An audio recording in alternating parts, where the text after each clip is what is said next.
Welcome to today's event, Shaking Up the Biotechnology Revolution, How Can Europe Step Up the Pace? This is the last chapter of Politico's Drawing Sustainable Progress series. My name is Carlo Martuscelli. I am the reporter in the healthcare team covering issues around pharmaceuticals and EU health policy. And you are watching Politico Live. We have a stellar speaker lineup today, starting with an interview with the Spanish Health Minister, Carolina Darius. A panel discussion will follow to discuss how Europe can scale up the biotechnology revolution. It's a field that's never been more political than now. Governments are pouring in billions into science to fight the pandemic. We just have to think back to the start of the year when the race to develop an effective vaccine became not just a matter of public health policy, but the key to unlock the world's biggest economies and a source of national pride or shame. Historically, Europe, the continent of Pasteur, has been a major player in cutting-edge biological science.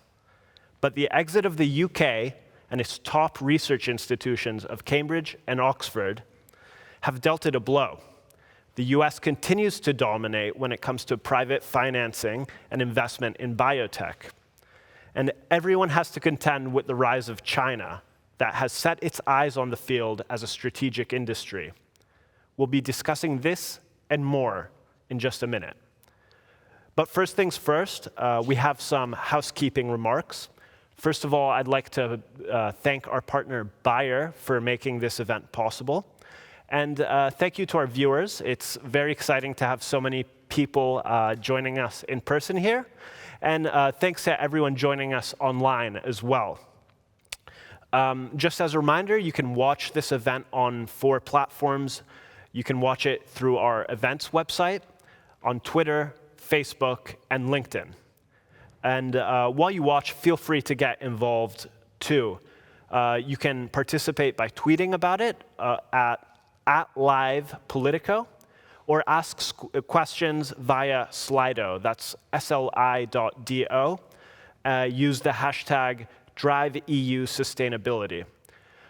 You all know who I am, so we will be prioritizing questions where you give your name and organization just to make it as transparent as possible. And our guests in person can also do this through Slido. If you're following the event, Slido is embedded below the live stream window. If you're following us from Facebook, Twitter, or LinkedIn, just use the Slido app on your computer phone and use the hashtag #DriveEUSustainability to ask questions. You can already share your thoughts by answering our poll, which is presented by Bayer. What is the most pressing issue that needs to be addressed by the EU in order to bolster European competitiveness in the bio-revolution? We'll be coming back to that towards the end of the event to discuss that. But right now, I want to give the floor to Mr. Stefan Ulrich, a member of the management board of Bayer and head of the pharmaceuticals division. So if you want to join us at the lectern right here. Thank you, Mr. Ulrich.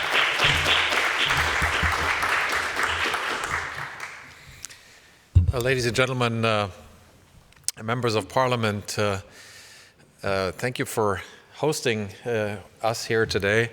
It's a pleasure to be in a real meeting to get started. I don't know about you, but this is the first time in 2 years that I speak in front of so many people. So it's really good to see that we're somehow coming back to some level of normalcy. COVID seems to at least have an end in sight. And with the end in sight, I think we can also start to already resonate a little bit about the learnings we get from this incredible pandemic. I'm not going to go into all sections of learnings, but I would like to refer a little bit on health, which is the obvious one to refer to when thinking about COVID. The first one, in my view, is that we have learned that health is nothing that we must take for granted. because we used to take it for granted as something that's always available. And when there was a problem in health, it was mostly somebody else's problem, at least when it comes to political decision making. But now it's a concern of every single citizen in Europe because everyone's personally concerned. The second thing in this pandemic is, to be simply put, it's all about innovation. Because innovation not only is probably the most important lifeblood of our economies and our society here in the Western world, but it is also the one that brought us the solution. And we got lucky. I think we have someone from Biotech later on the panel.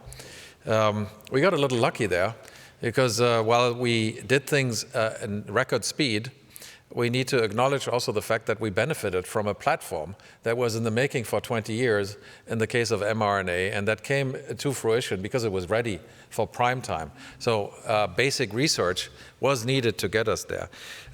With the innovation that we could take advantage of also came the creation of new industrial kernels across Europe.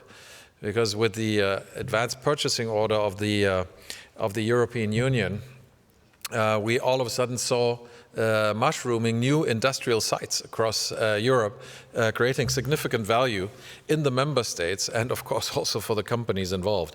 I think besides the innovation and, let's say, industrial perspective, the other thing that I take as a learning is that we have collaborated better than ever before across the sectors.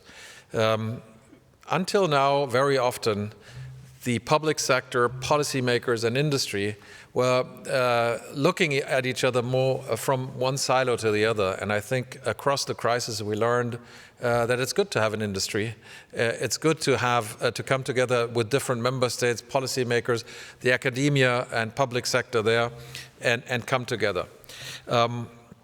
So it's really, I think, a learning where we did speed up, we had better access and so forth. And ultimately, what we've also learned in this crisis, that broad access to new medicines is actually possible across Europe. I don't think that since we have Europe, we've ever had such fast access to innovation as we've had here in this crisis. But let's not fool ourselves. All the examples I'm giving are just linked to vaccines. And we live every day different types of pandemic, be it cardiovascular disease, diabetes, cancer, and I could go on and on and on, which, by the way, kill much more and many more than COVID has during the last 18 months or so. So we really need to capitalize on the learnings of the crisis and see how we can take this also beyond COVID. I think it starts with research. It starts with innovation. Europe is amongst the best regions, best equipped with our universities and with the knowledge that we create, is best equipped to create new knowledge for the future. So our basic research is strong. So we need to continue to do that. Actually, when you look at the publication level and compare the output of Harvard or other US centers, and you compare that to the largest universities in Europe, we're perfectly competitive. Now, when we say we're good at research and we need to continue to be good at research, we need to also get better at many things. First thing that we need to get better is at translating the research that we have. Translating means that we convert the knowledge, the basic knowledge, into applications. That is typically done by patents and then by creating new companies. So if we want to create new companies, that means we need to be ready to also have capital available, which I think is available, but maybe redirect capital more to Europe. One of the things that is the motto of today is the bio-revolution.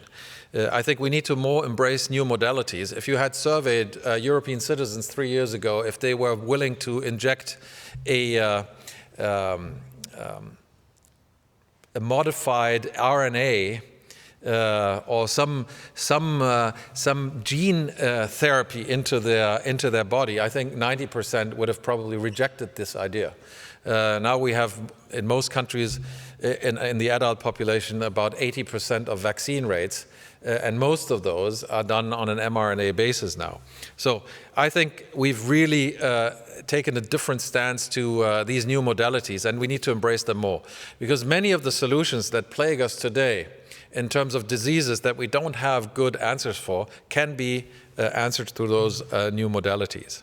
So mRNA is just the beginning, if you like, and I think we need to treat, from a political decision-making, the biotech area more like we now look at hydrogen or like we look at batteries, and look at that this could be a true source not just of innovation but of sustainable wealth and health to our citizens. So in all of this, let's not forget that we should also learn from the fact that we got access to all citizens at once. We very often narrow the access discussion to low prices. If we want to have it all, as they say in France, you can't have the butter and the one who serves the butter, or the vessel with the butter, or as they say in English, you can't have the cake and eat it too. We try to do this a little bit with pharma. So access, innovation, and industrialization, they come together, but not necessarily at the lowest possible price. So I don't want to bore you too much with my introduction, but I wanted to give you a couple of hints of what we're doing with our company to support exactly these solutions. First, it's a clear commitment to these new modalities. We're fully vested in leveraging the knowledge that comes out of this bio-revolution by offering new treatments and new options using these modalities to cure things that up to now couldn't even symptomatically be treated. Things like rare disease areas where with gene therapy we can really cure patients that were completely debilitated. I could show you a video of children, of a child that couldn't walk, and after gene therapy can run up and down the stairs after only 6 weeks. I can tell you, when you see those images, it makes you want to explode from joy. We're currently in the clinic with the Parkinson's medicine, where we are regenerating brain cells so that they can produce dopamine and restore function in the brain. Those are all things that sound a little bit like science fiction, but they're the reality today. And that's what this bio-revolution is all about. So also, we're heavily investing into the manufacturing footprint in Europe, so the industrial reality. As an example, we've just inaugurated in Spain the largest factory worldwide for viral vectors for gene therapy. Those are things that happen in Europe, and where Europe can take a true leadership position, where even the United States today doesn't have anything comparable. But it's just now in the moment, I tell you, US is already gearing up to come up with similar things. And then if you think all of this, I think it gives us the keys in hand for a real sustainable, thriving ecosystem with medicines on the one hand, strong academia, and also a strong hospital and good regulation. Let's to hand over to you. Let's not make the same mistake that we've done in digital, where many of the things were invented here in Europe, but today most of it is being capitalized and the value add is being captured in other parts of the world. I think with these new modalities, trying to capture the essence of the bio-revolution, Europe is still in a good place to play on the forefront.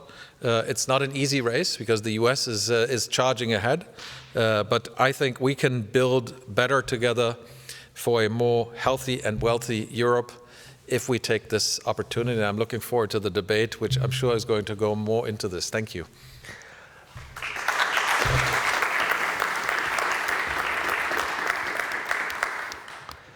Thank you, Mr. Ulrich. I'll be looking up that French saying about the butter later. We'll certainly be returning to the nexus of research, industry, and policy in our panel discussion. But next up is an interview between our star UK-based Spanish-speaking reporter, Cristina Gallardo, and Spanish Health Minister, Carolina Darius. The interview is pre-recorded just because of constraints on the minister's schedule.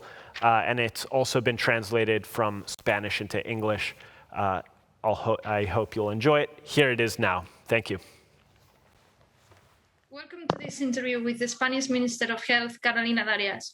My name is Cristina Gallardo, and I'm a reporter based in London, and you're watching Politico Live. Bienvenida, Carolina. Welcome, Carolina.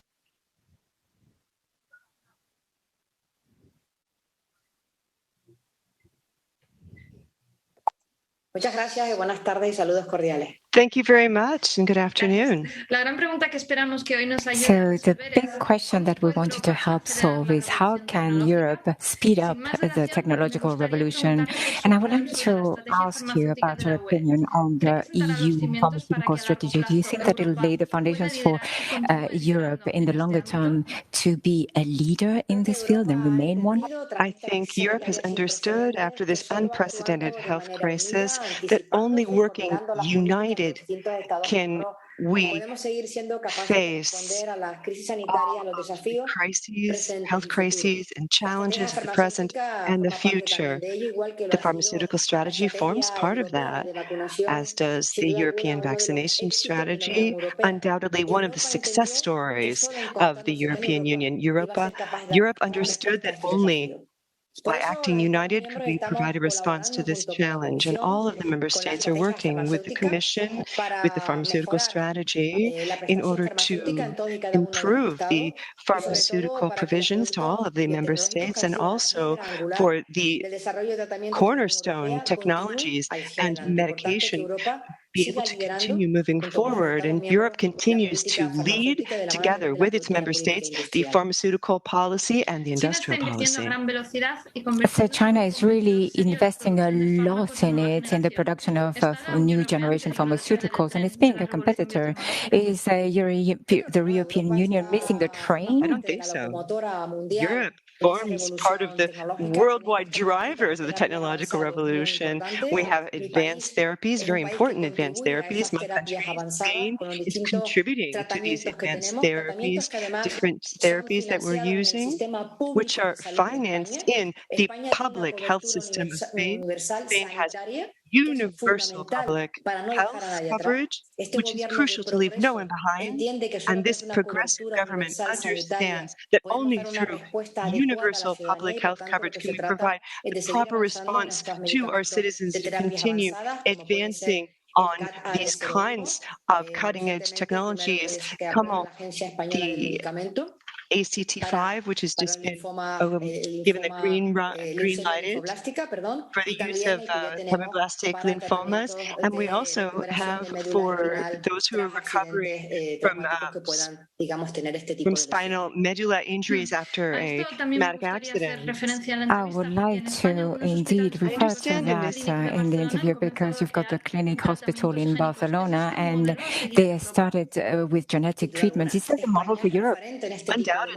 Spain is a benchmark in these kinds of models of advanced therapies, as I just said. The CART, which has now been launched in the clinic hospital, which is a 100% public hospital, and this is crucial for all of what we're doing from the government of Spain, and also with this strategy that we have for precision medicine, the medicine of the present and the medicine of the future, personalized medicine, therapies that are tailor-made for each patient and financed by a public Spanish health system, and with treatments that are 3 times cheaper than they could be on the private market. France and Germany would like to take part in a common interest project at the European level in order to develop a new generations of pharmaceuticals, the Health Employment Project of Common European Interest. The project is open to the participation of other member states. Does Spain think about joining? Is Spain thinking about joining? Spain wants to keep advancing on innovative therapies, stem cell therapies, and other kinds of innovative therapies. And of course, there's synergies that we want to get involved in.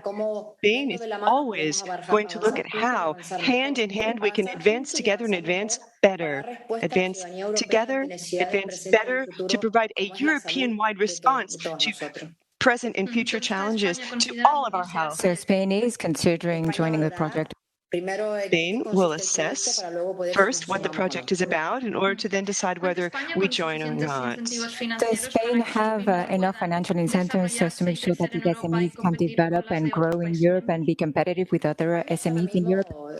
Spain right now is trying to give financial muscle to our SMEs and also to the major pharmaceutical companies. This is a strategic sector for our country, strategic in innovation, in quality jobs. It's a strategic sector to respond to the challenge of this pandemic. And so Spain is already working on this. I can tell all of you right now what it means to us to have a Spanish vaccine by the Mrna company with a major investment from a veterinary company rather, as part of the One Health policy of uniting human, animal, and environmental health. So we have a veterinary company on board with helping us in a human health project, a very advanced Spanish vaccine. We're in phase 2 already. It's a recombinant protein that's going to provide the opportunity to give a booster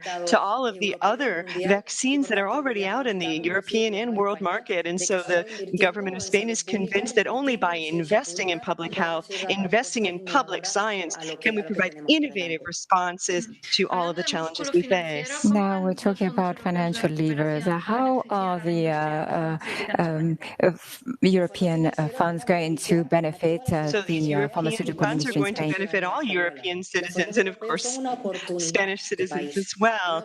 It's an opportunity for us. It's a nationwide opportunity for us to carry out the mission that we have, which is a just recovery, both in the economic sense, in the social sense, and especially in the health sense. And of course, the pharmaceutical industry is going to be a key part of that. We have different options.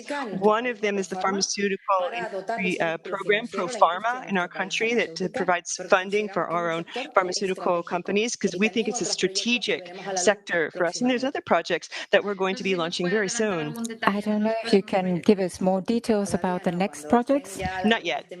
When they've been green lighted and when they're ready to go, you'll be the first to know, because they have to do with strengthening our pharmaceutical industry, both the major companies and SMEs, because this is one of the lessons we've learned from this financial crisis, which is that localization in my country of all kinds of industries, which are able to provide pharmacological products, non-pharmacological products that can provide responses to any situation, any critical situation that could occur at a certain moment. And one thing that the European Union is working very hard, all of the member states are working very hard, not just on this, but also we're looking at the reform that's coming up to reform the EMA, and of course the European Medication Agency, to respond to all of these threats that we see and to strengthen the European pharmaceutical industry. I just wanted to talk to you about the European agencies and, of course, the nominations of Spain in order to host the headquarters of these two agencies in Barcelona. And unfortunately, we were not successful, or Spain was not successful. So what could have gone wrong? Did you think about it in the government, or how come Spain did not get the 2 seats? And now how come we are not hosting in Spain the European medicine agencies and the other agency in Spain? Spain looks at the present and looks at the future. And above all, when we look at what we've done in recent times, Spain chose a vaccination program at the national level, a European-wide level. We are leaders in the G20, and it's a success story, our vaccination program. Not just looking at the world, but also looking at donations, because we have a multilateral response that is coordinated, that's able to face up to this pandemic, because the virus is still here. And so Spain continues to lead vaccination internationally, but also vaccine solidarity with our program that Prime Minister Sanchez launched and that we're going to continue. We have given more than 9 million doses to other countries. And I think Prime Minister Sanchez said that it was going to be 30 million million before the end of the first quarter of 2022. Sorry that I ask you again, because perhaps you haven't answered my question, but what could Spain done better in order to attract these two European agencies to Barcelona, since Barcelona is really a hub of the pharmaceutical industry in Europe? Spain has decided to become an attraction point for talent. And so, as I said before, Spain is looking at the present, but we're also looking towards the future, towards attracting talent. We talked a lot about what the public institutions can do in order to speed up, of course, know-how transfer. But what can the pharmaceutical industry do in this field? Do you believe, Minister, that they should lower the price of some drugs? It's very important to have this kind of public-private collaboration. It's essential. It's been essential for the vaccination campaign at the European level, this public-private collaboration between states and within the pharmaceutical industry. It's crucial because it's true that it's very important to have affordability of these innovative products, but it's also very important for them to be sustainable, for our public health system to be sustainable. And so it's necessary to have this symbiosis, this synergy between the pharmaceutical companies and also, of course, the government of Spain through the Commission of Provisions that the National Health Service has here. The finance contracts are based on the results of clinical trials. Should that change in order to reflect results in real life? Well, clinical trials are increasingly advanced. They're increasingly close to everyday life, and the closer they are to our lives, the better off we'll all be, because we're looking at the regulatory that need to take into account that we're talking about people's health here. The new drugs are taking more time to get into Spanish hospitals than in the rest of Europe. They last more or less 15 months between the agreement, or rather the approval by the EMA, to their introduction in the Spanish hospitals. Now, there is a law that was adopted lately in order to change that situation. What do you want to do? What we aspire to is to make it more affordable and faster. And we also need the collaboration of the private sector to make this possible. A lot of the time what happens is that it's because of the price of medications, because there's a lot of difficulties in having the system be sustainable. And so the government of Spain is committed to cutting these delivery times and meeting the demands of our citizens as quickly as possible. Now, we talked a little bit about the ERA, the new European Agency for Health Emergencies. What does Spain expect from this agency? Well, we have great expectations for the HERA. We also are participating as a member state, and what we think is it can be the response we need. This pandemic has taught us many lessons, and one of them is that we need to anticipate our responses. Another is the value of state action and also the importance of the public sector in coordinating global comprehensive actions to provide extraordinary responses to extraordinary events. And we hope that this new European agency, the HERA, is going to be able to provide us with a European-wide way of facing threats in the future. Excuse me. And also to strengthen the pharmaceutical industry in the European Union, because it's very important. The European Union has given ERI 6 billion euros as a budget. Do you think it's enough to well, meet the expectations? Wait for it to start working before we start evaluating its actions. It's only having its first steps right now, and so we need to wait and see. And we do have high hopes for it, and our European colleagues need to value whether or not that's a big enough budget. But right now, it seems like a fantastic initiative to us. Spain has given its green light to a third jab, a booster against COVID-19 for those older than 70 years. But you're still waiting for the European Agency for Drugs, so as to make sure that we can give the jab to children, the Pfizer and the Mrna jab. Are you happy with the speed of the work of the European Agency? I think we've always coordinated with the European Medicines Agency, with the EMA, and obviously we follow their recommendations, but it corresponds to the public health service of each country to make the final decision that's best for its own citizens. And in the case of Spain, we've done this in cooperation with our regions, the territorial commission of the public health service, and that's where we've had our decision-making body. And we've decided in about a week we're going to start having a third doses for people with immunocompromised systems, for people who have had transplants, people who have sensitivities to certain medicines, and to everyone who's in a residency for the elderly. And also now the latest has been what you said for those over 65. So we're in a constant process of revision of the EMA, and we're going to keep making our decisions hand in hand with the EMA, because we want quicker and quicker responses, because we're in an area where there's a lot of uncertainty, and we do need to have evidence-based decisions, for example, coming from recommendations of the EMA. And obviously, reality day by day is showing us the way You forward. mentioned before two of the main lessons learned by Spain from the pandemic. First of all, the importance of the public realm, and also the importance of having one's own industry, very strong ones in the biotechnological area. What are the other lessons learned by the Spanish government?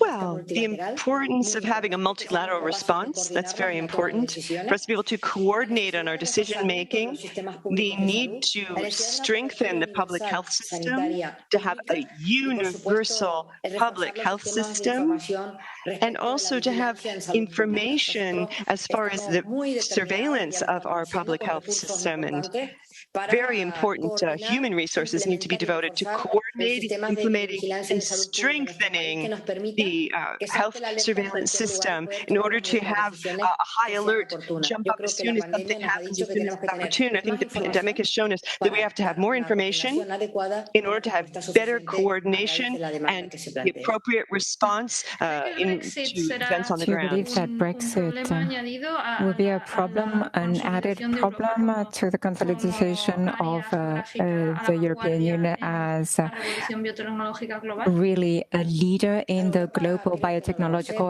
area? I don't think that's going to be a problem for Europe. The member states know very well what we want to do, what our commitment is, and above all, what are the needs that our citizens have is a response to what's happening. For example, we need to strengthen our pharmaceutical industry so that the European Union is able to continue serving not only Europe, but also the rest of the world in manufacturing products to improve our health and the health of our people. Is the Spanish government worried about Brexit and about its incidence on the cooperation with the United Kingdom, with UK laboratories who play a very important role in biotechnology? Do you believe that this cooperation will perhaps be more difficult because of the more political problems that we have because of Brexit? Well, our relationship with the United Kingdom is excellent. We don't have any concerns about that. On the contrary, we want to find synergies to continue working with them. And I also with the UK Minister of Health, and we are going to continue to expand and strengthen this mutual cooperation in any way necessary. Thank you very much, Carolina. That's all I had to ask you today. I will hand it over now to my colleague Carlo, who is in Brussels, and have a stellar panel to continue this discussion. Carlo, back to you. Okay, great. Well, a big thank you to Christina and to the minister for that interview. We have a very strong lineup of experts for this panel. In the interest of public disclosure, I should say that Politico always strives for gender diversity. We reached out to women equally, but none were available. Also, this is meant to be an interactive discussion, so to the panelists, please do wave at me if you want to speak to the people connecting digitally. We always want to encourage you to respond to each other and to react. So joining us today with me on stage is Andrej Knotek, MEP for Renew Europe from the Czech Republic and co-chair of the Transform MEP Interest Group. We have Pierre Delceau, Deputy Director General at DG Santé, Sirk Botting, Chief Operating Officer at Biotech, and Mark McClellan, Director of the Duke Robert J. Margolis MD Center for Health policy and professor of business, medicine, and policy at Duke University. He is also former commissioner of the US Food and Drug Administration. So some very interesting remarks from the minister there, for example, highlighting the role of Europe's public health systems as a differentiating factor. She also highlighted the work being done in a Barcelona hospital that's providing a public CAR T-cell therapy. I'd be interested to hear what the industry thinks about that. Minister Darius also praised the pharmaceutical strategy as a lever to achieve progress in the industry, as well as efforts by the Spanish government to provide funding. So maybe just to kick off the discussions, we can get the panel to respond to this. The question is, do you think these kind of top-down government efforts have a role to play in increasing industry competition? Maybe we can start out by getting a non-European perspective.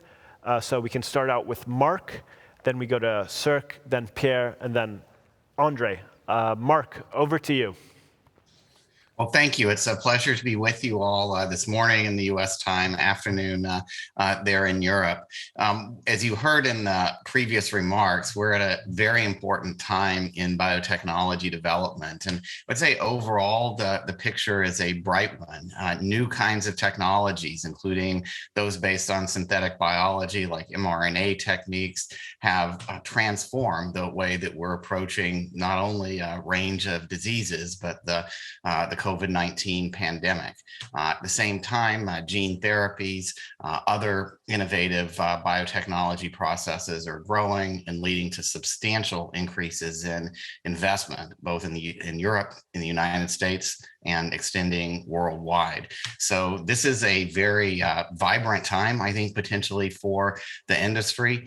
I would also encourage viewing these issues not necessarily as just Europe versus the United States or other parts of the world, but opportunities for collaboration. We are dealing with increasingly global markets from the standpoint of biotechnology products.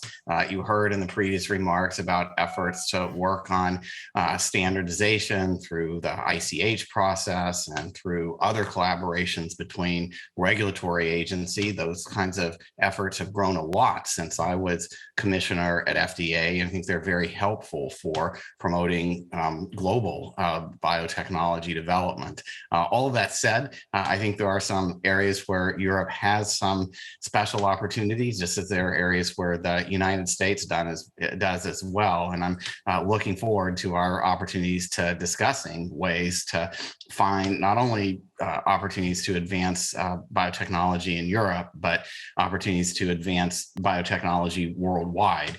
These are areas where our countries collectively do well in performing in the global economy, and we all have a shared interest in finding ways to make the development process more efficient, to find ways to encourage pull through use of biotechnologies by being clear about markets and how the technologies would be paid for. Many of these transformative technologies might be viewed as expensive. They might benefit from new kinds of payment arrangements as well. And I hope we can talk about some of those issues as well.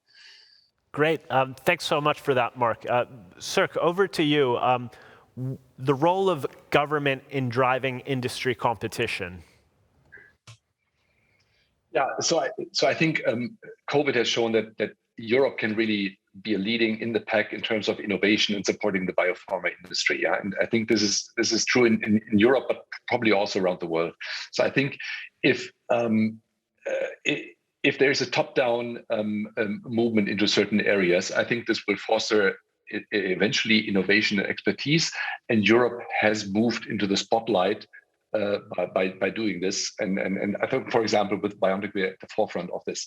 With these top-down initiatives, I mean, fostering competition is a good thing because everybody will develop their piece of expertise or piece of technology that can eventually be brought together, as we saw it right now in a very collaborative effort, actually. So I think not only have we seen many vaccines coming to fruition on various technology issues or technological platforms. But I think you saw that there are a variety of research that's going on can also promote greatness or solutions in the field. What I think is needed as well, though, and what we showed in Europe is actually that, I mean, simplification of regulatory pathways is a good thing. I mean, fostering competition is one thing, but once you have these various technologies booming or coming to fruition, I think it's really important to have like clear pathways and supported pathways that things like COVID therapies can get to the market quickly. And I think we have seen this in this case, that all agencies have been working together, companies have been working together, competitors have been working together to get this done. And I think we hopefully, besides like everybody working on their platform and their technology, I think I hope we can foster this togetherness or joint collaboration on many of these issues, on the challenges in the future. Great, thanks for that. And Pierre, do you want to weigh in? I guess especially, with the pharma strategy in mind, maybe. Okay, thank you very much, Carlo, and good afternoon to everybody. First of all, I really miss not to be with you because, seeing so many people in a room is something quite a new experience. And that's true, that's something I've lost also, like all of you with the COVID crisis. Now, moving back to your question, I believe, we should not necessarily oppose public and private. And the way I would see it, it's more partnership to be built between the public sector and the private sector. Not, of course, in the classic sense where we sign an agreement between us, but where basically each of us has to play a role. And probably, as it has been said by Sirk and also by the speaker, it's clear that, for instance, the vaccine strategy is a very good example. Because that's true that the technology, mRNA technology, has been developed, among others, by Biotech, but also with money which were coming also partly from the EU. Private money was, of course, injected in it. And all of us, we have been able, as a team, member states, regulators, and industry to work together to be able to develop and to make sure that we have our population vaccinated, which is, of course, a great achievement. And again, we should be extremely proud of what we have achieved, all of us together. And I really want to insist on that point, all of us together. That's, for me, something which is extremely important if you want to be successful. Now, of course, the public has its role to play, and you mentioned the pharmaceutical strategy and the revision of the pharma legislation. I would say, the public is there, to a certain extent, to put into place the appropriate regulatory framework, to make sure that we have a framework which allows for innovation, which allows for competition, and which brings benefits to our citizens. That's one dimension we think extremely important. Of course, the public can be there also just for financial incentive. That's what we have done also. Clearly, it's important also to have this financial incentive. And one last aspect, which I believe is really important also, is just to put into place mechanisms to make sure that innovation takes place at all levels. Because I believe it was mentioned also by the Spanish minister. It's clear that when we talk about innovation, we need to look also at big companies, but also smaller companies. And the issue of SMEs is something which is extremely important. And that's certainly one of the focus of this commission also, is to make sure that actually we provide the environment, the ecosystem, which is really appropriate to make sure that we have more growth in Europe. So again, as a conclusion, I would say we should not oppose public and private. We should simply all work together. But of course, we have different roles. Great, thanks for that, Pierre. And Andre, you're an MEP that takes special interest in some of these issues. You're in the Transform interest group. So what do you think? What can Brussels do to strengthen the industry? Thank you very much for the invitations. And of course, thank you very much for making this event to Bayer and to Politico. We have today approved in the ENVI committee the pharmaceutical strategy. And I think this is a key step as we have two strategies from European Commission and on the top of strategy from the European Parliament that are a very strong signal to all the pharma and biotech businesses that the European Union simply wants to remain among the key players in this business and is ready to take effective action to address all related risks. And myself, I'm very happy that most of the risks are within the strategy. So now we have the strategy, we need to follow the strategy. And as it has been said by my predecessors, the COVID crisis had showed us the importance of strategical autonomy. So basically, answer to your first question, yes, it is in the interests of member states. It is in the interest of Europe to cooperate and to motivate the businesses, no matter whether startups or big giants, simply to stay in Europe and to make the businesses here. Thank you. Great. Thanks a lot to dig in there, and we'll be returning to those issues shortly. But first, I wanted to hear from Sirk again, just to give us his own, I guess, lived experience about what it's like to operate as a biotech in Europe, particularly in the last year and a half. You know, your company is an example of a European success story, but you know, we have to say it also partnered with a big US company when it comes to distribution and production. So can you tell us about the experience of operating in Europe? What are the advantages? What are the disadvantages? And how does it stack up with the rest of the world? Yeah, thank you for the question, and yeah, thanks for being able to explain this a little bit to you here, how this is to operate in Europe and Germany. So I think there has been a lot of support. I mean, we are yes, a younger biotech, but nevertheless 13 years old, and there has been tremendous support in the early stages, which is really necessary for small companies. I mean, there's been a long-term investor base, which is probably harder to find, and we were lucky to have like a family office in Germany to support us on the long term. I think this is something that we were very lucky to have, together with a couple of founders that had like a strategic vision actually. So this came together.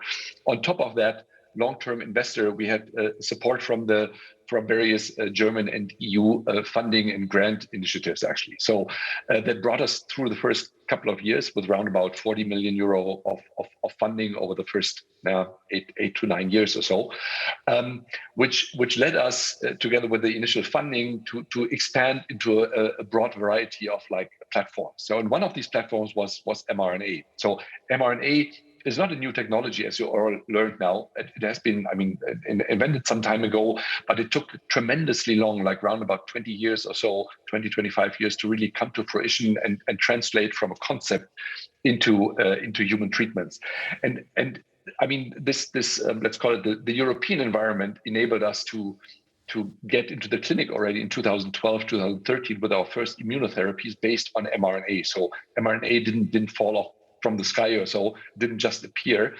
We've been working on this for 20, 25 years and in the clinic already for 9 years. So I think the other pieces that are very important is there is a very good workforce base. I mean, we have universities, European universities, people move to Germany or Europe internationally educated. And by now we are like 60 nations at Biotech. So this is a diverse company in the heart of Europe.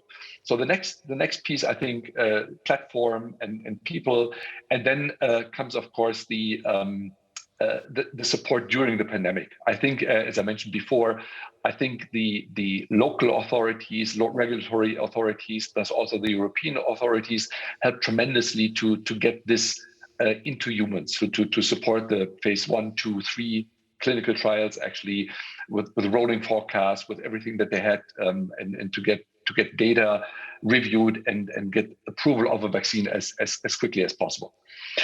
I think you mentioned it before. We partnered with the US company. I think it was exactly the right move to do, because we brought the technology and Pfizer brought the scale up and the speed that was needed for large scale clinical trials.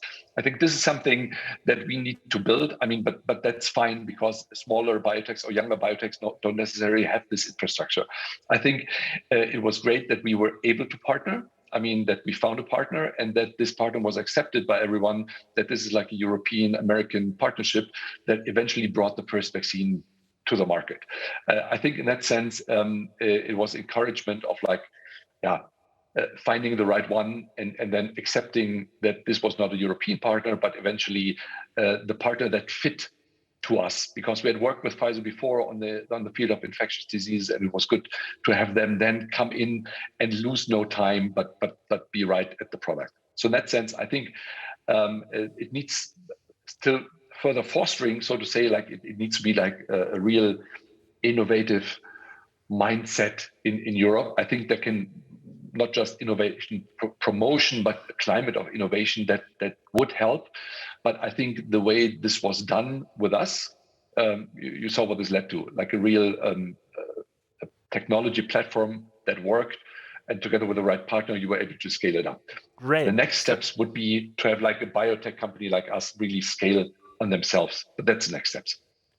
Great. So I want to take that point and bring it to Pierre.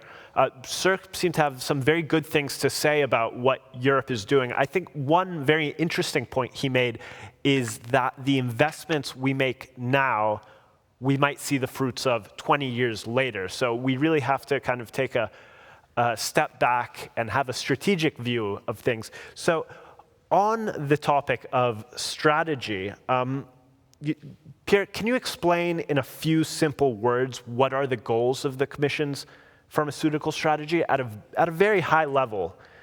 And what might we see from the Commission next year when it reopens the EU's basic pharma rules? Thank you very much for your question, Carlo. First of all, I'm not going to respond in detail to your second question because, as you know, the timing of the proposal is that we are going to make a proposal by the end of next year. But, and that's why I believe it's important, we want this that this proposal is based on an inclusive process. So, it's not for the Commission to decide alone. We really want to have, and we had the dialogue with industry, with member states, parliament, everybody is part of this dialogue. And I believe that's extremely important because, as you say, if we are going to change the pharma legislation and we are going to make a proposal for that, it will not be for a short period of time. So we need to be right. We need to make sure actually that we deliver something which is really appropriate and fit for purpose, not only for 1 or 2 years, but for a much longer period of time. Maybe not 20 years, but certainly much longer period of time. So what do we want to achieve with the pharmaceutical strategy? It's a very simple starting point. We realize that our legislation is relatively old. We need to adapt it to make sure that we create the conditions for innovation in Europe. That's one very important dimension. Second dimension, we need also to address the fact that health is important for all citizens in Europe. So in other words, we need to make sure that we don't have second-class citizens in Europe when we talk about health. So all citizens in Europe should be treated exactly in the same manner. And we believe this is something which is important. And if I move maybe to another objective, which is also extremely important, and based on what we have seen during the COVID crisis, it's clear that we are dependent as Europeans. Sometimes we are too much dependent from the rest of the world. So it's not a question of building fortress Europe. That's not at all the purpose. But we need to reflect on how we can be more resilient in Europe, how we can build a pharmaceutical industry which is more resilient and which helps to address the problems in Europe.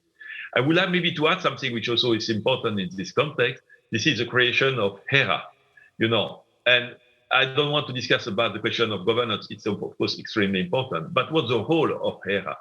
HERA will be there, not of course to address all kinds of shortages in the field of pharmaceutical products, but just to try to assess what are the future threats and health threats, and to be ready for those possible health threats.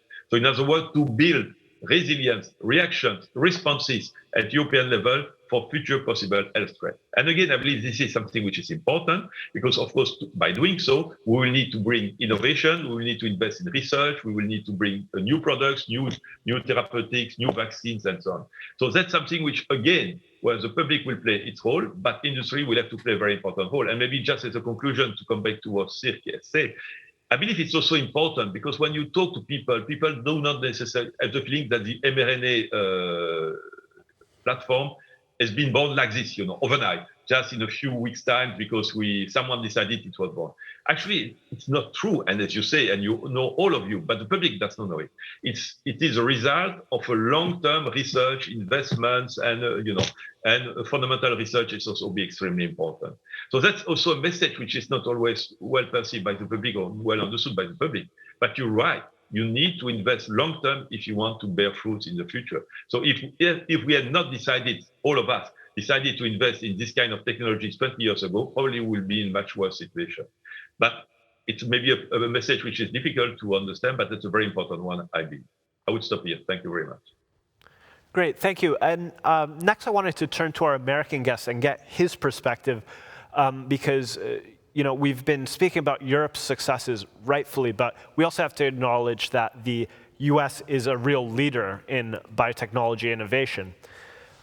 So I wanted to know, is there something you think the US is doing right that Europe isn't from a policy perspective? And I'd like to tie this with the issue of drug pricing, which is obviously a very politically sensitive issue in the US. I want to ask, is it possible to balance both the drug pricing issue and maintaining a competitive industry, or is it either or?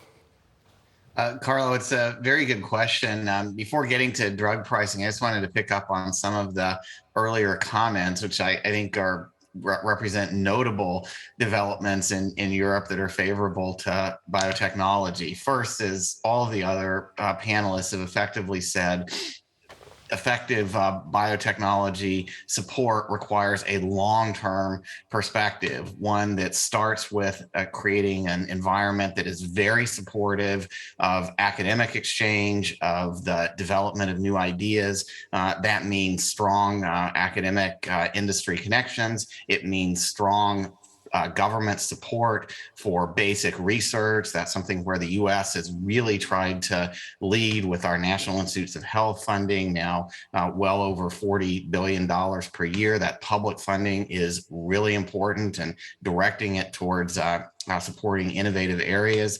In the United States, we're now considering extension of our Defense Advanced Research Products Agency, DARPA, to healthcare to try to formulate some really disruptive products to accelerate the process from basic ideas to products that can be handed off for translation into more advanced development.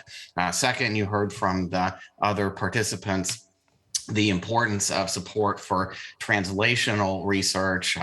The Innovative Medicines Institute, IMI, other European steps are important there.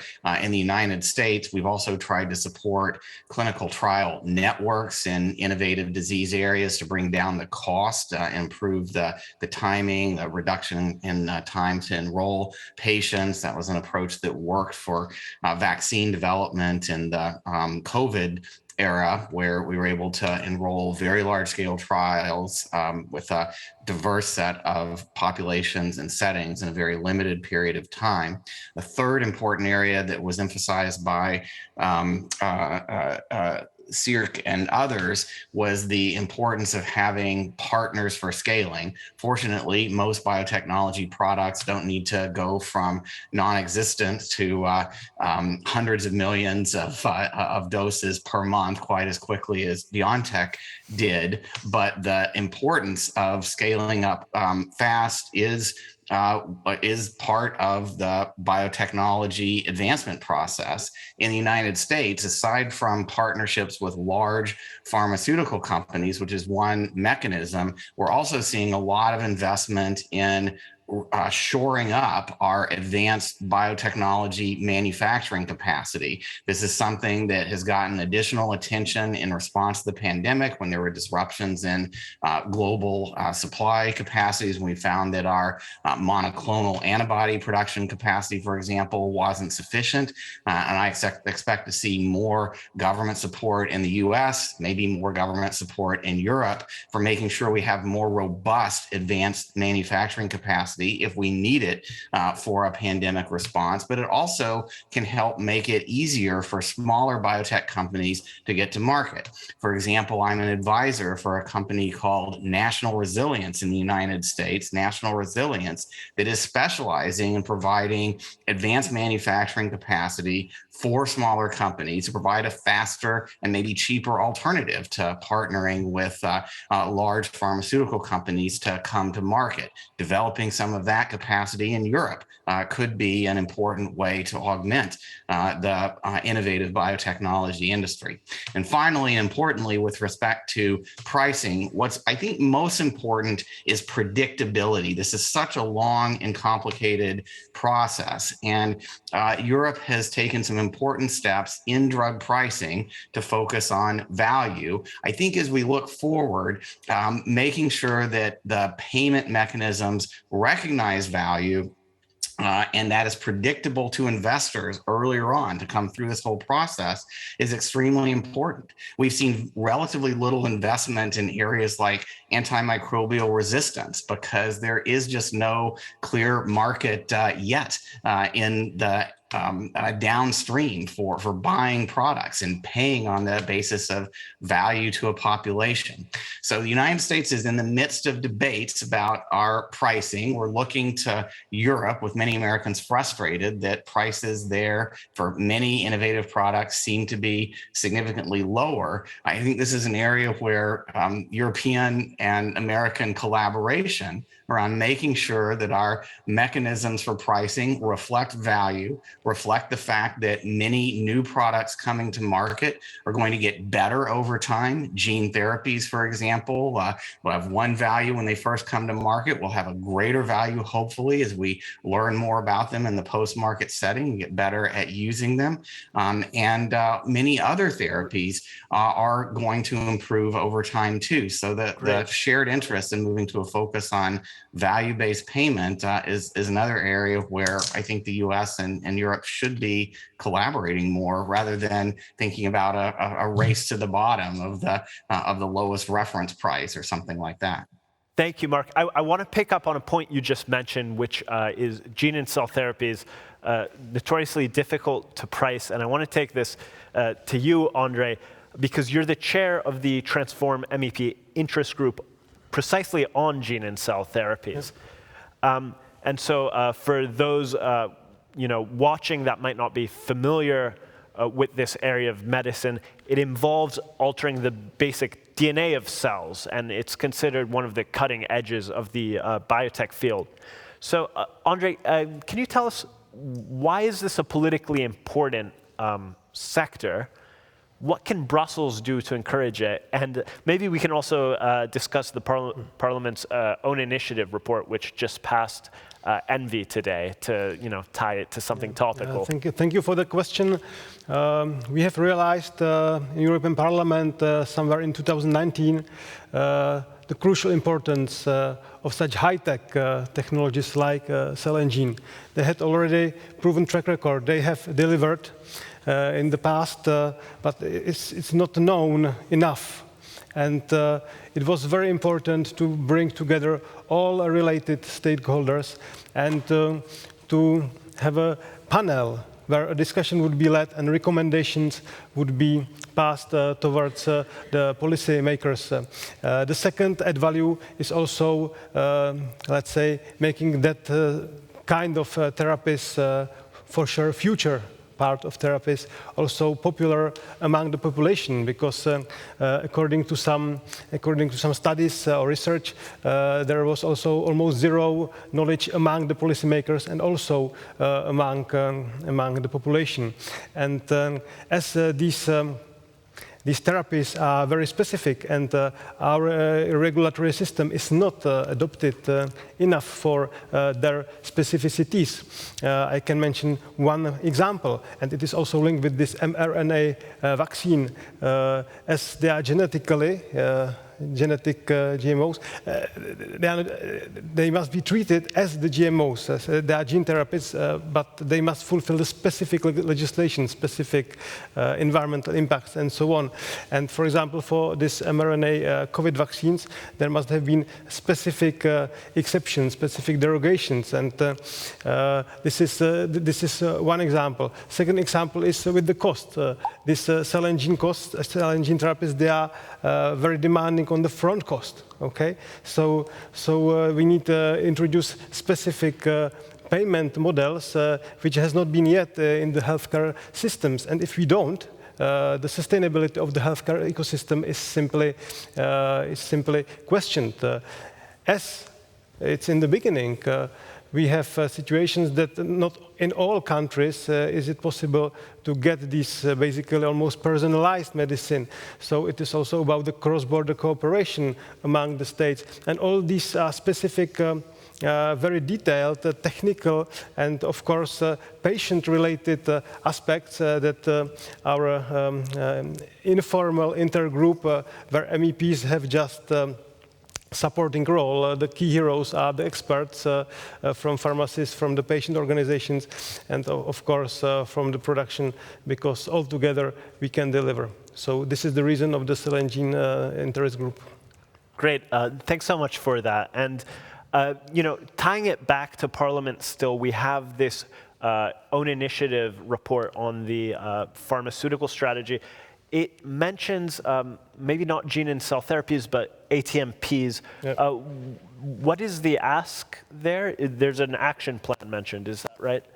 Yeah, it's an action plan for the whole pharmaceutical sector, but I'm proud also for add value of the European Parliament here, because European Commission has made a very good job. But for example, for this advanced therapies, we have, let's say, shown a little bit more ambitions, and we call also Commission to ensure sufficient resources also for EMA. And for the small businesses, for the small startups, and I think the colleague in the beginning explained that in Europe we can have a good idea, we can have a good research, but it is capitalized somewhere else. So we also call to create a so-called single shop where usually young or new businesses can go for regulatory advice because it's not in their possibilities to employ experts from the job market. Great, thanks so much for that. I want to take this to Pierre next. You know, on the topic of gene and cell therapies, the Alliance for Regenerative Medicines, which is an industry group which represents the field, has shown that the US has started 77 clinical trials in this field in the first half of the year, China 29, Europe only 10. So again, from the perspective of the upcoming review of the pharma legislation, can we expect any action on this front? I know the Parliament's INI report mentions an ATMP action plan. Might that be something we see going ahead?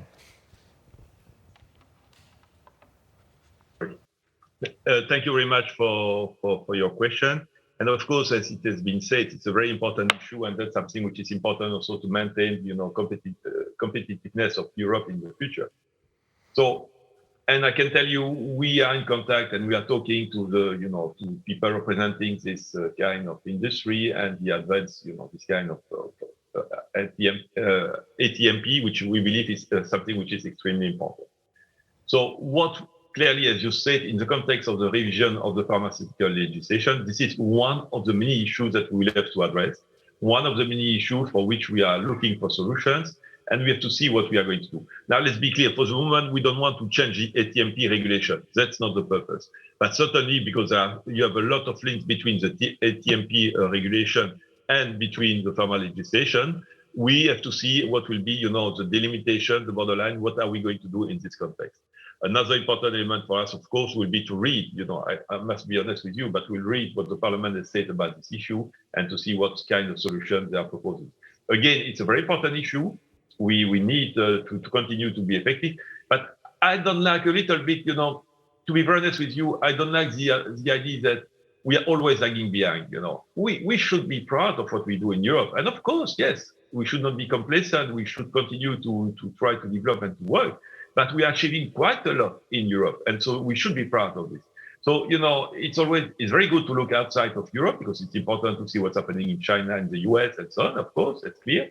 But on the other hand, we should also look at what we are able to achieve, all of us together. And again, when needed, we have been able to react quickly, to move fast, to develop things fast, and we will continue to do it. So I'm not too pessimistic about Europe. But of course, it's clear, as I said in my first answer, we need to make sure that we put into place the appropriate framework to make sure that innovation is good. And maybe one last point, you know, if you look at the number of startups, SMEs in Europe, again, is very good, If you're in the middle of Nebraska, I don't believe you have many more, SMEs, startups being created in the middle of Nebraska than in Berlin, far from it. So again, we are good at many things. Let's be proud of it. Of course, we need to make sure that we are able to move to the next phase, which is basically making sure that those startups become really important players in Europe and elsewhere in the world. Okay, great. Thanks so much for that, Pierre. Yes, it is important to remember that Europe is a center for biotech and pharmaceutical innovation, so that point is certainly well made. Sirk, I wanted to ask you, there's been a lot of talk about gene and cell therapies so far, but that is from the policy side, from politics. I was interested in knowing, from the industry side of science, where do you see the innovation coming in the next 5 years? And also, there's a question from the audience, and we can tie it to this. What is your vision for biotech in the future? Yeah, okay, so let me start. That's a very good question. Let me start with messenger RNA, actually. So basically, because we have been working on this for years and years. As I mentioned before, it's 30 years, 35 years old. Our founders have been working on this for 20 plus years, actually translating this into the clinic. So I think this is now a proven technology with a product on the market. So that is a very powerful technology that can be used for other vaccines, so other infectious diseases, and we are already doing that. So this is definitely one thing that will continue. Yeah. So for example, as Biotech, we are developing mRNA-based influenza vaccines together with Pfizer. We are working on HIV and tuberculosis with the Gates Foundation, and just recently started malaria infectious disease vaccine. So this is definitely one item coming from the mRNA. So on the other hand, I mean, we have to come back to our roots, our Biotech roots, and we are developing mRNA-based vaccines in the cancer immunotherapy setting. So that means we have a couple of phase 2 clinical trials ongoing, which involves, among others, also individualized production of mRNA vaccines. So that's really custom tailored for one patient, one mRNA vaccine, actually. So this is really, really individualized cancer treatment. So that's in phase 2. And then there's more to come from mRNA, actually. You can use it to modulate autoimmune diseases like multiple sclerosis. You can induce immune responses, dampen immune responses, whatever you like, actually. And also, the next step is you can deliver cytokines as well as cancer antibodies that are encoded by an mRNA vaccine. So I think in the mRNA field, this will be a very big field. And one of the clinical trials that we're doing actually that links the two fields is what we call CARback. It's a CAR T that uses mRNA to amplify actually the duration of the CAR response. So I think with mRNA you can do a lot of stuff.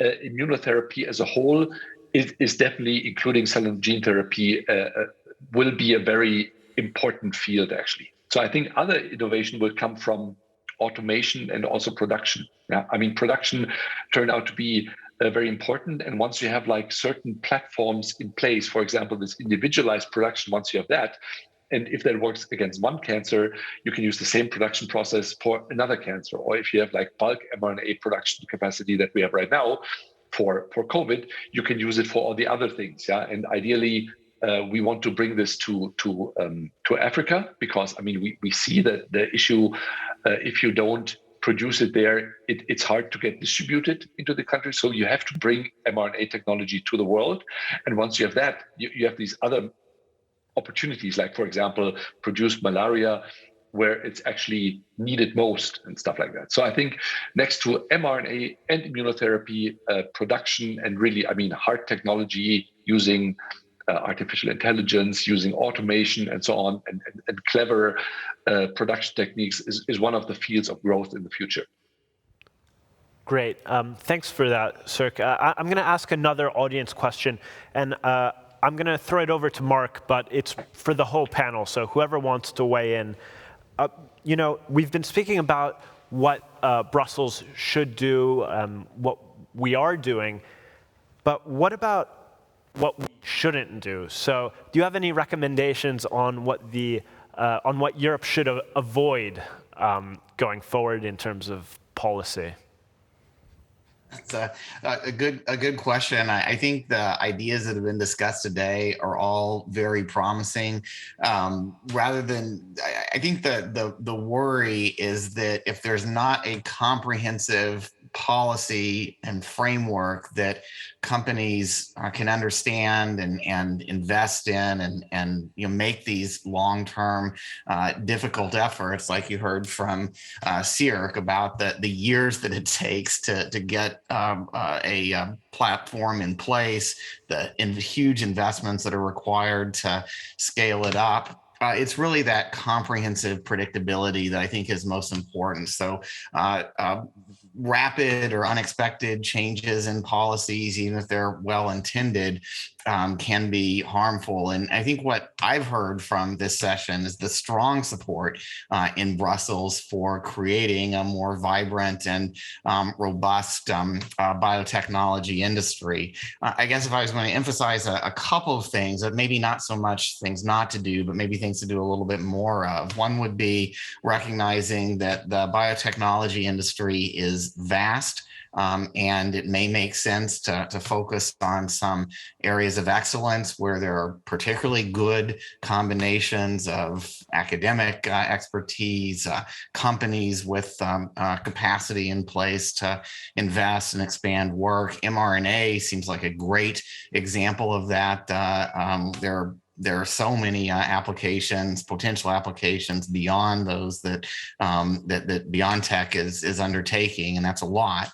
And then also paying attention to the downstream uses. Are we developing other healthcare policies that fit with a shift towards where biotechnology is taking us? Biotechnology is taking us to much more precision medicine that is going to need early diagnosis capacity in healthcare systems to target those treatments effectively.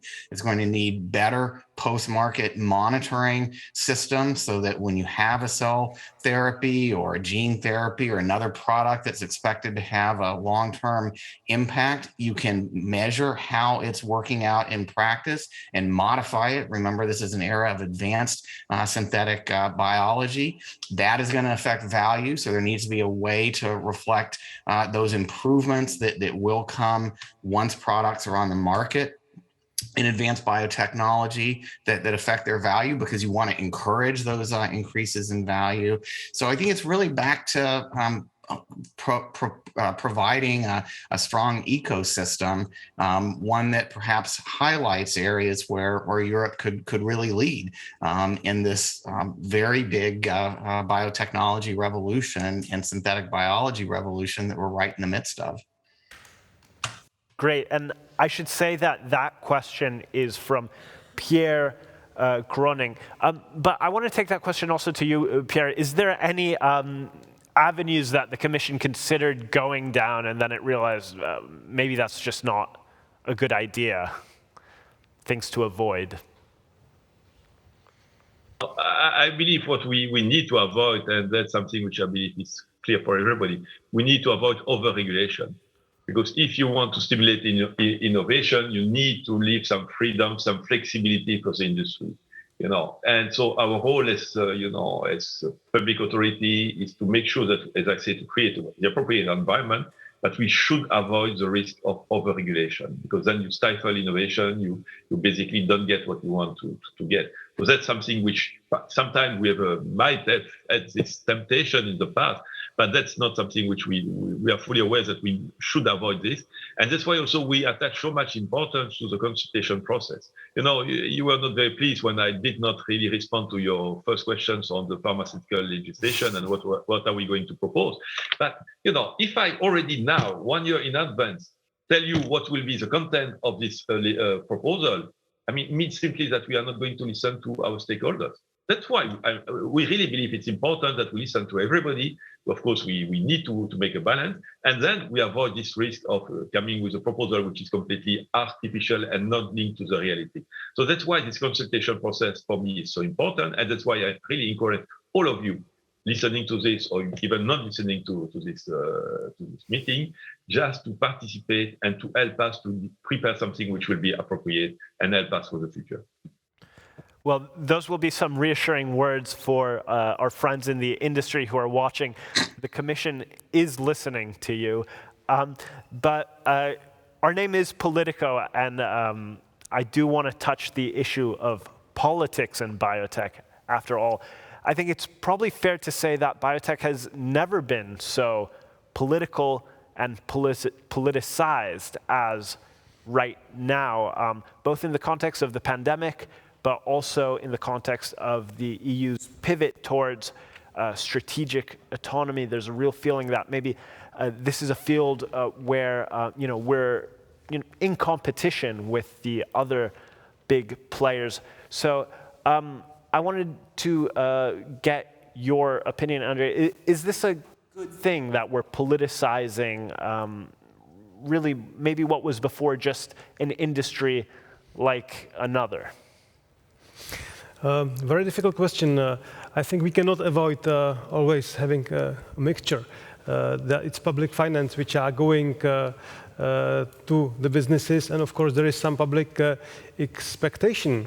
On the other side, and it is also partially answer to your previous question, is that politicians, and including policymakers, including Commission, we must be ready and we must be open to new technologies and adapt our framework, regulatory framework accordingly. Of course, manage all risks, that's clear.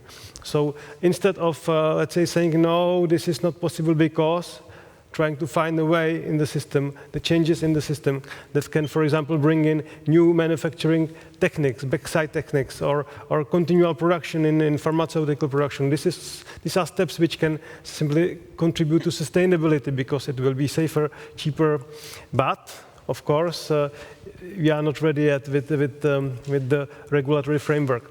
And the main role of a politician in that kind of business, in my eyes, is to have a fair debate, discuss with all stakeholders, not leave, and I really hate in Brussels saying no one behind, because it's a good expression, and just make sure that the risks are, let's say, well addressed, the finance, which are public, they are streamlined effectively, and there is some back control.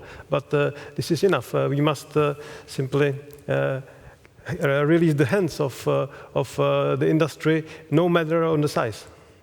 Great, thanks for that. And I want to bring that question over to Cirque next, because you've really been in the limelight. The eyes of the world are on you. Do you think biotech is becoming politicized? That's my thesis. I don't want to, speak for you. And if it is, do you think that's a good thing or a bad thing?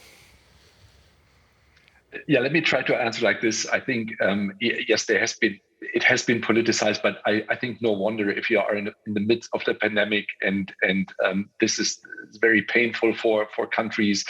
The supply is not sufficient and so on. So that's clear, I think. What we tried to do